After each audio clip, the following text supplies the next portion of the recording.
மக்களின் எண்ணம் பிரதிபலிக்க வசதி செய்து கொடுக்காமல் ஜனநாயக முறையில் ஆட்சி செலுத்துகிறோம் என்று சொல்லிக்கொண்டு ஜனநாயக முறையில் தேர்தலை ஒத்திப்போட வசதி இல்லை என்று சொன்னாலும் கூட சட்டத்தினால் தேர்தலை ஒத்தி போடுவோம், இல்லாத பட்சத்தில் கலெக்டர்களையாவது ஸ்பெஷல் ஆபீசராக நியமிப்போம், அதற்கு சட்டம் இடம் கொடுக்கிறது என்ற பிடிவாத பிடிப்பு அக்கிரம நிலையிலே அதிகார வர்க்கத்தின் போக்கு இருக்கிறது தவிர உண்மையை யதார்த்தத்தை அறிய மறுக்கிறது. ஸ்பெஷல் ஆபீசர்களை நியமிக்கப் போகிறோம் என்று சொல்வதற்கு கால நேரம் இருக்கலாம், சட்டம் இடம் கொடுக்கலாம். ஆனால் அதிகாரத்தில் உள்ளவர்களின் மனசாட்சிப்படி சொல்லட்டும், ஜனநாயகத்தையே நசுக்கும் முறையில் அவர்கள் இந்த யோசனையை சொல்லவில்லையா என்று நான் கேட்கிறேன்.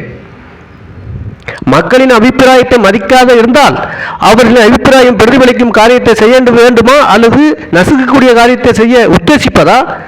ஜனநாயகத்தை பற்றி பேசும் பொழுது ஆங்கிலோ அமெரிக்க நாட்டின் ஜனநாயகத்துக்கு ஒப்பானது இதுவென்று பறைசாற்றிக் கொள்கிறார்கள். ஆனால் அவர்கள் இப்படித்தான் தேர்தலை ஒத்தி போட்டுக் கொண்டு வருகிறார்களா? 2 நாளில் 2 வாரத்தில் அவர்களால் தேர்தலை நடத்த முடியும் பொழுது ஏன் இவர்களால் அதிக நாள் அவகாசம் இருந்தும் நடத்த முடியாது என்று யோசிக்க வேண்டும். ஆங்கிலோ அமெரிக்க நாட்டின் ஜனநாயகத்தை ஏன் பின்பற்றக்கூடாது? நடைமுறையில் தங்களுக்கு பிரதிகூலமாக மக்களின் அபிப்பிராயம் இருந்தால் உடனே ராஜினாமா செய்ய தயாராக இருக்கிறார்களே, ஏன் அப்படி செய்ய முன்வரக்கூடாதா? ராஜதந்திரம் என்ற பெயரில் அரசியலில் பித்தலாட்டத்தையும் பொய்யையும் புழுகையையும் கொண்டு வந்து சேர்க்கக்கூடாது. அதனால் உண்மையை ஒரு நாளும் அழிக்க முடியாது. இதன் மூலமாக பின்னால் பல அசந்தர்ப்பங்களை சமாளிக்க வேண்டிய நேரிடும். சர்க்காரே அழிய நேரிட்டாலும் அதனால் ஆச்சரியப்படுவதற்கு இல்லை. ஏனென்றால் சரித்திரமும் சாஸ்திரமும் அதைத்தான் நமக்கு ஞாபகம் ஊட்டுகின்றன. அரசியல்வாதிகளுக்கு இது நன்றாக தெரிந்திருக்கும். அந்த காலத்தில் சுதந்திர போராட்டத்தில் ஈடுபட்ட அரசியல்வாதிகளை ஒடுக்குவதற்காக, அவர்களது இயக்கங்களை நசுக்குவதற்காக இவர்கள் மேல் பல அபாண்டங்களை எல்லாம் சுமத்தினார்கள், சரடுகளை எல்லாம் கிளப்பிவிட்டார்கள். ஆனால் எவ்வளவுதான் பொய் குவிந்தாலும் கூட உண்மையை இருக்கிற பலம்தான், அதை நசுக்க முடியாது. கடைசியில் தர்மமே சத்தியமே ஜெயிக்கும் என்பது உலக வழக்கு. நடைமுறையில் நாம் எல்லோரும் கண்ட உண்மை, இதை ஒப்புக்கொண்டுதான் ஆக வேண்டும். இதை ஒழிக்கவோ மறைக்கவோ மறுக்கவோ முடியாது. ஆனால் அந்த உண்மையை பூர்ணமாக அனுபவத்தில் கண்ட ஒரு கட்சியார் இன்றைய தினம் அதிகார பீடத்தில் ஏறியவுடன் என்ன செய்கிறார்கள்? பொய்யையும் பொருளையும் கிளப்பிவிட்டு உண்மையை மறைத்து விடலாம், அழித்து விடலாம் என்று நினைக்கிறார்களே, அது முடியுமா? பெரிய இராணுவ பலத்தை நம்பியிருந்த பிரிட்டிஷ் சர்க்காரால் முடிந்ததா? வெறும் போலீஸ் பலத்தையே தற்போது நம்பியிருக்கும் இந்த சர்க்காரால் தான் அது முடிய போகிறதா? ஆத்திரப்படக்கூடாது. ஆத்திரத்திலும் ஆவேசத்திலும் உண்மையை உணர முடியாத நிலைமையை உண்டாகுமே தவிர உண்மையை அழிக்க முடியாது. அமைதியோடு ஆழ்ந்து யோசிக்கும் மனப்பான்மையே அவசியமானது. இல்லாவிட்டால் இராணுவ பலத்தை நம்பி வாழ்ந்த பிரிட்டிஷ் சர்க்காருக்கு ஏற்பட்ட கதிதான் இந்த சர்க்காருக்கு ஏற்படும். ஆதிபத்தியத்தால் ஆதிக்கம் செலுத்த விரும்பிய சர்ச்சிலுக்கு என்ன கதி ஏற்பட்டதோ அதே கதிதான் அவரது அடிச்சுவட்டை பின்பற்றும் நிழலடியில் வாழ விரும்பும் நபர்களுக்கு ஏற்படும். சர்க்கார் எந்த முறையில் நடந்து கொண்டிருக்கிறது என்பது நான் சொல்லாமலேயே அந்த கட்சிக்காரர்களாகிய பலமுறை சொல்லப்பட்டிருக்கிறது. பஞ்சம் பரவி வருகிறது, மக்கள் செத்துக் கொண்டு இருக்கிறார்கள் என்று சர்க்கார் தரப்பிலே சொல்லுகிறார்கள். எதிர்கட்சிக்காரர்கள் சொல்லும்போது அவைகள் எல்லாம் பொய் என்று சம்பிரதாயமாக மறுத்த போதிலும் எது பொய் எது மெய் என்பது மக்களுக்கு தெரியாமல் போய்விடாதா? எதிர்தரப்பிலிருந்து நான் பேசும்பொழுது ஜனநாயகம் புறக்கணிக்கப்படுகிறது என்று சொல்லும்போது ஆத்திரப்பட்டு ஆவேசப்பட்டு அப்படி சொல்லலாமா, இந்த நாட்டில் தான் லட்சணமான முறையில் ஜனநாயக அமல் நடத்தப்படுகிறது என்று வாதத்துக்காக பேசலாம். ஆனால் அதே சமயம் சர்க்கார் செய்து வரும் அட்டுழியங்களே சர்க்கார் தரப்பிலிருந்தே பேசியும் காண மந்திரி அவர்கள் பதிலளிக்கும் பொழுது எதிர்கட்சிக்காரர்களைப் போல என் கட்சியில் இருப்பவர்கள் என் பின்னால் ஈட்டியால் குத்துகிறாரே என்று ஓலமிடுவதும் ரொம்ப விசித்திரமாக இருந்ததாக, ஏன் விரோதமாக கூட இருந்ததாக பேப்பர் வாயிலாக பார்த்தேன். சபைக்கு நான் நேரில் ஆஜராகுவதன் காரணமாக அது சர்க்கார் தரப்பினரின் வாயிலாக வந்தால் தேவ வாக்கு, எதிர்கட்சிக்காரர்கள் சொன்ன பொய் பிரச்சாரம். இதுதானே உண்மையான கண்ணோட்டத்தோடு பார்ப்பவரின் செய்கையாகும். இது உண்மை செய்கையா கேலி கூத்தா? இன்றைய தினம் ஜில்லா போர்டு தேர்தலை ஒத்திவைக்க வேண்டும் என்று சொல்வதற்கு சர்க்காருக்கு நேரடியாக உள்ள காரணம் என்ன? பதவி பித்துதான், அதிகார ஆசைதான் என்று நான் சொன்னால் அதில் தவறு என்ன இருக்கிறது? இல்லை என்று யாராலும் பகிரங்கமாக மறுக்க முடியுமா? அதிகார பித்து பிடித்தவர்களின் கதி கடைசியில் என்ன ஆகும்? என்ன ஆகியிருக்கிறது?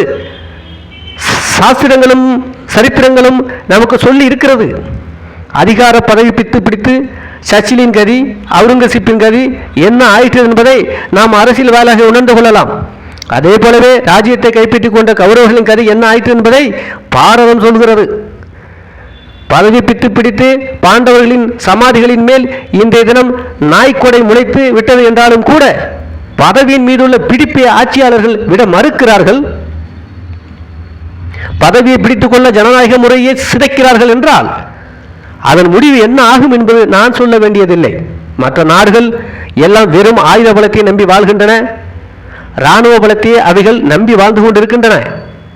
ஆனால் நம் நாடு ஆயுத பலத்தை நம்பி இவ்வளவு நாளும் வாழவில்லை. ஆத்ம பலத்தையேத்தான் இராணுவ பலத்தை விட மேலாக மதித்து வந்தது. நமது சுதந்திர போராட்டமும் ஆத்ம பலத்தாலேயே நடத்தப்பட்டது. அதனால் வெற்றியும் சாத்தியம் என்பதை மற்ற ஏனைய உலக நாடுகளுக்கு நிரூபித்தது. ஆனால் 1953 வருஷத்திலே போலீஸ் பலத்தை நம்பி வாழ வேண்டிய நிலை வந்துவிட்டதே என்று நினைக்கும் பொழுது வருந்தத்தான் வேண்டியிருக்கிறது.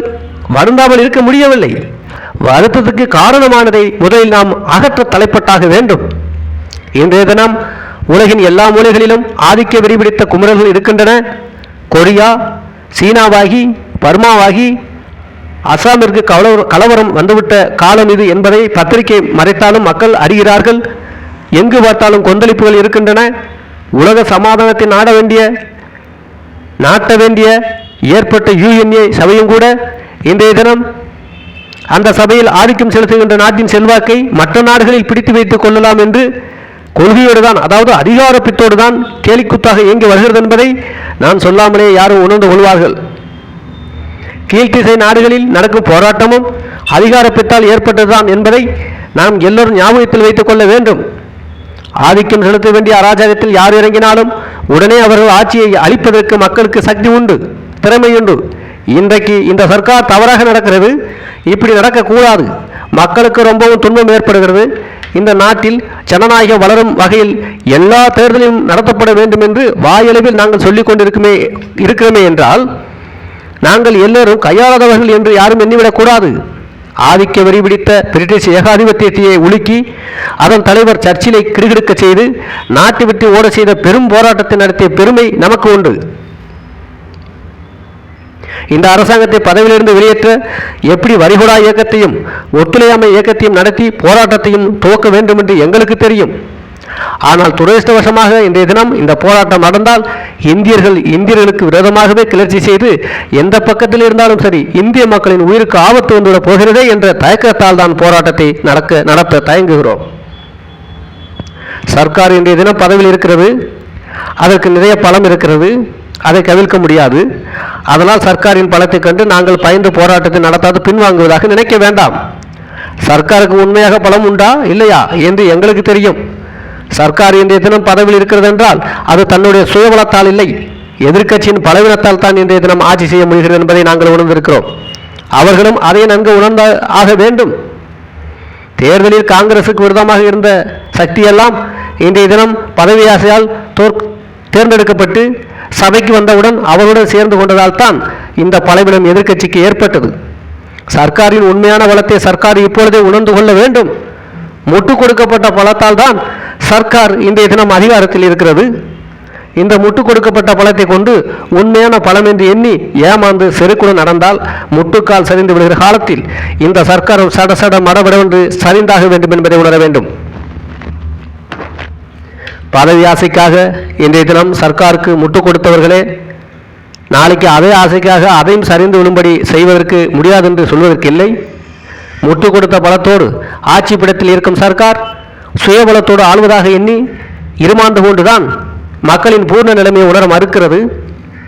நாட்டில் மக்கள் அவதிப்படுகிறார்கள், குடிதண்ணீர் இல்லாமல் உண்ண உணவில்லாமல் செத்துக் கொண்டிருக்கிறார்கள் என்று சொன்னால் சொல்வர்களின் ஆத்திரத்தை காட்டுவதோடு நாட்டில் எல்லோரும் சேமமாக இருக்கிறார்கள் என்று பஞ்சத்தால் இறக்கவில்லை, பஞ்சத்தால் இறந்ததாக சொல்வது எல்லாம் முழு பொய், சர்க்காரை எதிர்க்க வேண்டும் என்ற காரணத்தால் தான் அவர்கள் இது மாதிரி பொய் குற்றச்சாட்டுகளை சாட்டுகிறார்கள் என்று சொல்லக்கூடிய நிலைமை வந்து விட்டார்கள் அவர்கள். அதாவது மக்களின் நலனை கவனிக்க தவறுவதோடு கூட மக்களுடன் அவதியை எடுத்து சொல்லும் பொழுது அதை ஊதாசீனப்படுத்தி ஆரம்பித்து விட்டார்கள் என்றால் ஊதாசீனம் பண்ணுகிற அளவிற்கு அவருடைய ஆத்திரம் புத்தி வளர்ந்து விட்டது என்பதைத்தான் இது பிரதிபலிக்கிறது. இந்த நிலைமை மேலும் மேலும் வளர்ந்து கொண்டே இருப்பதன் காரணமாகத்தான் அதை அடக்கி நிறுத்த வேண்டிய கடமை எங்களுக்கு வந்து விட்டதால் இன்றைய தினம் எதிர்த்து பேச வேண்டிய துர்பாக்கியமான நிலைமை எங்களுக்கு ஏற்பட்டிருக்கிறது. சகல மக்களுக்கும் வயது வந்தவர்களுக்கும் எல்லாம் நாங்கள் தான் ஓட்டுரிமை கொடுத்தோம் என்று மாறுதட்டி கொள்ளும் போதே அவளுக்கு எதிராக ஓட்டு போட்டவர்களின் மீது ஆத்திரத்தையும் குரோதத்தையும் காட்டும் பொழுது மக்களுக்கு உண்மையான செய்கை யாருடையது என்பதை உணர்ந்து கொள்ள முடியாதா? இதை பிரச்சாரத்துக்கு உபயோகப்படுத்திக் கொள்ளலாமே தவிர பிரச்சாரத்தில் எவ்வளவு உண்மை இருக்கிறது என்பதை மக்களால் உணர்ந்து கொள்ள முடியாதா? சொல்வது ஒன்று, செய்வது ஒன்று, சொல்வதும் செய்வதும் எப்பொழுதும் ஒன்று கொண்டு முரணானது. இந்த மாதிரியான ஒரு அவலட்சண முறை எவ்வளவு காலம் இந்த நாட்டில் நீடித்துக் கொண்டிருக்க வருகிறது? அதிகார பித்து பிடித்த சர்ச்சிலின் அடிச்சுவட்டை பின்பற்றுவர்களுக்கு இந்திய மக்கள் அவருக்கு என்ன கௌரவம் அளித்தார்களோ அதே கௌரவத்தை தான் அளிப்பார்கள் என்பதை அவர்கள் முதலில் உணர்ந்தாக வேண்டும். சரித்திர வாயிலாகவும் பதவி பித்துக்கூடாது என்ற உண்மையைத்தான் நாம் உணர்ந்தோம். அதிகாரம் பதவி என்ற மாயையில் விழக்கூடாது என்றுதான் சாஸ்திரங்களும் உபதேசிக்கின்றன. சாஸ்திரத்தின் ஏக பிரதிநிதியாக அதிகாரத்தில் வீட்டிருக்கும் ஸ்ரீமான் ஆச்சாரியர் அவர்கள் பிறருக்கு சொல்லும் பாடத்தை நானும் கொஞ்சம் கற்று அதன்படி நடக்க முற்படக்கூடாதா? இன்றைய தினம் தேர்தலை நடத்தித்தான் ஆக வேண்டும் என்று சொல்ல தைரியமில்லாமல் ஆந்திரா பிரிவினையின் காரணமாக ஒத்தி போடலாம் என்ற தீர்மானத்தை தானா கொண்டு வர வேண்டும்? பெரிய பெரிய சாம்ராஜ்யங்களை ஆண்டவர்களும் சமஸ்தான அதிபதிகளும் முடி துறந்திருக்கும் பொழுது சில்லாப்போடு அங்கத்தினர்கள் பதவியளிப்பது என்பது அதைவிட மிகவும் சிரமமானதா? சர்க்கார் தவறு செய்யும் பொழுது அதை திருத்த மக்களுக்கு சக்தி உண்டு, அதை இல்லை என்று மறுக்கவில்லை. பிரிட்டிஷ் ஏகாதிபத்தியத்தை அதன் பிடிப்பை நம் நாட்டிலிருந்து அகற்ற போராட்டம் நடத்திய காலத்தில் அவர்கள் இராணுவ பலத்தை கொண்டு பலாத்காரம் உபயோகப்படுத்தியும் கூட ஆயிரம் வீரர்கள் தங்கள் ஆவிய சுதந்திர போராட்டத்துக்காக தியாகம் செய்து கடைசியில் உண்மைக்கு வாகை மாலை சூட்டினார்கள், சத்தியத்துக்கு வெற்றி சங்கு ஊதினார்கள்.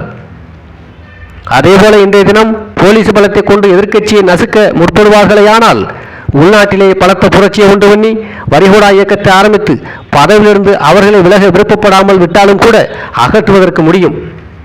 ஆனால் துரதிருஷ்டவசமாக இந்த போராட்டம் நடந்தால் அது இந்தியருக்குள்ளேயே இருக்கும் கொள்கை மாறுபாட்டால் இந்தியர்களை ஒருவருக்கொருவர் அடித்துக்கொண்டு மாற நேரிடும் என்று இந்தியர்களின் உயிரின் மீதுள்ள வாசத்தில் தான் புரட்சியை ஏற்று நடத்த தயங்குகிறோம். கருநாகம் சாய்ந்தாடுகிறது என்றால், வேங்கை பதுங்குகிறது என்றால் பயத்தால் அல்ல, கருநாகம் சாய்ந்தாடும் பொழுதுதான் அதற்குள் இருக்கும் காளி, காலாஸ்திரி, நீலி, நீலிகண்டி போன்ற 4 பற்கள் விஷங்கள் எல்லாம் பட தீண்டும். அடுத்த நிமிஷம் மனிதனை கடிக்கும் போது அதே இடத்தில் அவன் மாண்டு விடும்படி செய்கிறது. வேங்கை பின்வாங்கி பதுங்கும் பொழுதுதான் கனவேகமாக எதிரி மீது பாயும் சக்தியை பெறுகிறது. ஆகவே அதை கண்டு பயந்து விட்டதென யாரேனும் நினைப்பார்களேயானால் அது அவருடைய அறிவின்மையை தான் காட்டும். அதை போலவே இன்றைய தினம் எதிர்க்கட்சிகள் பிசுபிசுத்து போய்விட்டன என்று யாரேனும் கருதினால், எந்த பத்திரிகையினும் உளறினால் அது அவற்றின் அரசியல் ஞான சூன்யத்தை காட்டுகிறது. நீருபுத்த நெருப்புத்தானே என்று அது சுடாமல் போகாது. அதற்குள் கதகதவென்ற அனல் பிளம்பு இருந்து கொண்டேதான் இருக்கிறது. காற்று அடிக்கும் பொழுது நீர் பூத்துள்ள சாம்பல் பறந்து போகும் பொழுது அதே தணல் பல்லாயிரக்கணக்கான வீடுகள், கிராமங்களை எரிக்கும் சக்தியை பெறும். அதை போலவே இந்த தினம் எதிர்க்கட்சியை சர்க்கார் உதாசனப்படுத்தலாம். அவர்கள் சொல்லும் வார்த்தைகளை பொய் என்று, மனசாட்சி உண்மை என்று உணரும்போது கூட புறக்கணிக்கலாம். பல பத்திரிகைகள் எதிர்க்கட்சிக்காரர்கள் சொல்வதையே போடாமல் சர்க்காரின் வரட்டு வேதாந்தத்தை பக்கம் பக்கமாக போட்டு அதற்கு பக்கவம் தடிக்கொள்ளலாம். ஆனால் மக்களின் சக்தி பொறுமையின் எல்லையை மீறும் பொழுது கொதித்தலும். ஆட்சி படத்தை விட்டு இறங்க மாற்றம் என யார் சொன்னாலும் அந்த ஆதிக்க வெறியர்களை பதவியிலிருந்து பிடரிய பிடித்து தள்ளும் காலம் வரும். ஆகவே சர்க்கார் அந்த நியாயத்தை ஏற்க நிதான புத்தியோடு பணியாற்ற முன்வர வேண்டும். மக்களால் விரும்பப்படாத ஜில்லா போர்டு அங்கத்தினர் இனியும் ஒரு கணம் கூட அதிகாரத்தில் இருக்க அனுமதிக்க கூடாது. அவர்கள் பதவி காலத்தை நீடிக்க வந்திருக்கும் தீர்மானத்தை ஆதரிக்க கூடாது. ஆகவே ஆத்திர புத்தியை விட்டு நிதான புத்தியோடு, அதிகார ஆசையை விட்டு, பதவி பித்தை விட்டு நியாயமான எண்ணத்தோடு ஜில்லா போர்டு தேர்தலை உடனடியாக நடத்துவதற்கான ஏற்பாட்டை செய்ய வேண்டும் என்று கூறிக்கொண்டு, ஆட்சியாளரின் ஆத்திர புத்தி, ஊதாசீன புத்தி மாற வேண்டும் என்றும், மாறாவிட்டால் ஜனங்களே மாற்றக்கூடிய காலம் வரும் என்றும் எச்சரிக்கை விடுத்துக் கொண்டு என் பேச்சை முடித்துக் கொள்கிறேன்.